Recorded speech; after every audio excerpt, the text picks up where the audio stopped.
what you should be looking for when purchasing a UV and LED machine.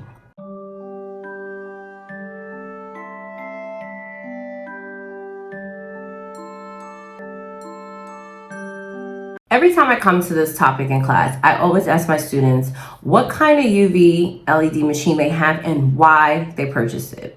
So the number one reason they always tell me is the price, and just because it's something that they saw somebody else use or they heard that it was good. But I just want to talk to you for a second about a few of the main things that you should be looking for when purchasing a UV or LED machine. And actually, none of these features come with top quality or very expensive machines. That has nothing to do with it. Price doesn't have anything to do with it. What are some of the main features that you should be looking for when you're going to be making that purchase? So let's go over some of the things that you definitely want when purchasing your UV or LED machine. So the first thing is you want to make sure that it has a display. So we want to make sure that it displays the time. And while, again, this is not a feature that is super special or you're going to find an expensive machine, you'll find it on majority of machines. But you want to make sure that you have some type of time display that you can see. So a lot of them face the client. So we, the tech, don't ask me why they make it like this. The clients can see it, but we can't see it. So you want to make sure, a plus is that if it faces you, that's great. But we never want to assume how long our client's hand has been in. So we do have some machines that you just put it in, it turns on, turns off, and you don't have any idea of the time. We want to make sure that we are fully curing gels the right way. So having this display is definitely beneficial. Also too, if it has a feature that beeps when the hand moves or goes in and out. I know some people say that that's kind of annoying to them, it bothers them, but I love it because it lets me know my client moves. So if I happen to glance at the time and I see that at 30 seconds she took her hand out, I know she only has 30 more seconds to go. It's not like, oh, you took your hand out.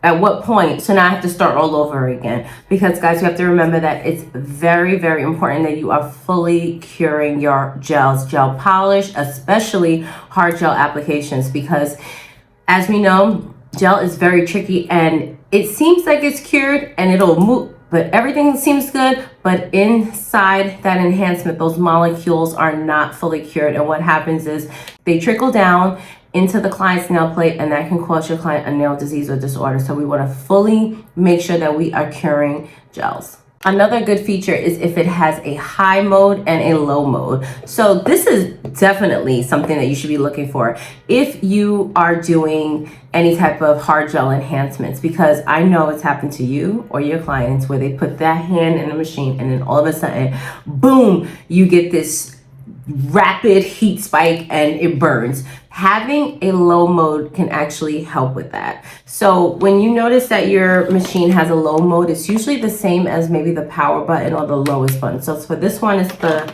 last one. It says double power. So yes, we have like another low mode, and then I have my Kiara Sky. This is a 30-second low mode. So by having a low mode, what we can actually do when we're doing any type of hard gels is actually start your client off on low mode and then gradually bring them up to the high mode. The reason that we get a heat spike is because this is the polymerization happening. This is when all those chemicals hit that UV light and that photo initiator ingredient, and the polymerization starts to happen, and boom, it's all just happening at the same time. So that's why we get a heat spike. And we can actually slow that polymerization process down by starting them on low mode and working their way up into high mode.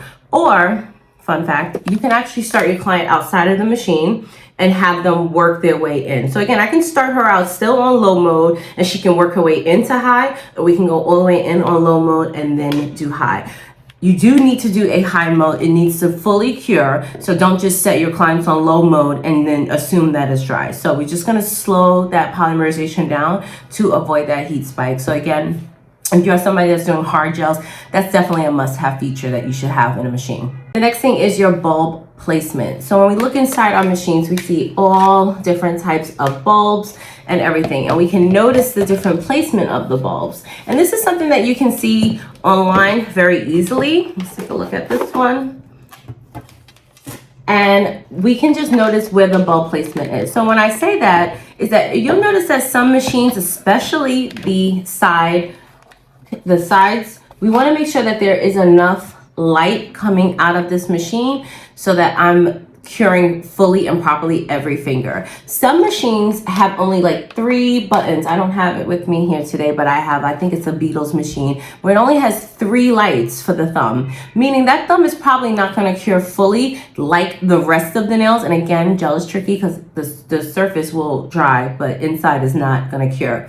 So we want to make sure we're looking at the bulb placement, especially on the sides for those thumbs. And that brings me to the reflective mirror inside or on the bottom of the machine. So this is a bonus feature. This feature you might notice when you start to spend just a little bit more money. So I have my Kiara Sky, and in this machine, actually only the bottom has that reflective mirror. Some machines actually have the whole entire thing is a mirror, but most of the time I think it's just the bottom that you'll find.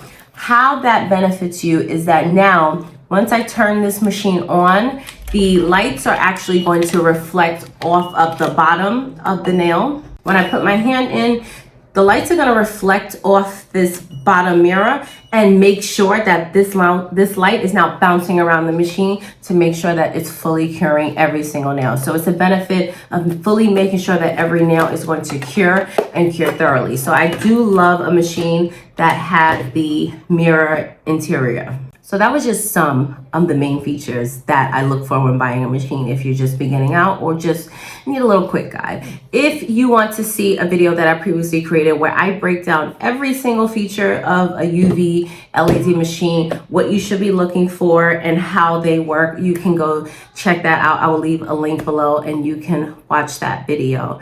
Do not forget to hit like and subscribe, and do not forget to tune in every day as I'm posting for Vlogmas all the way up into Christmas. Nail tips, tricks, tutorials, vlogs, and all that good stuff. Thank you so much for watching, and I'll see you tomorrow. Bye.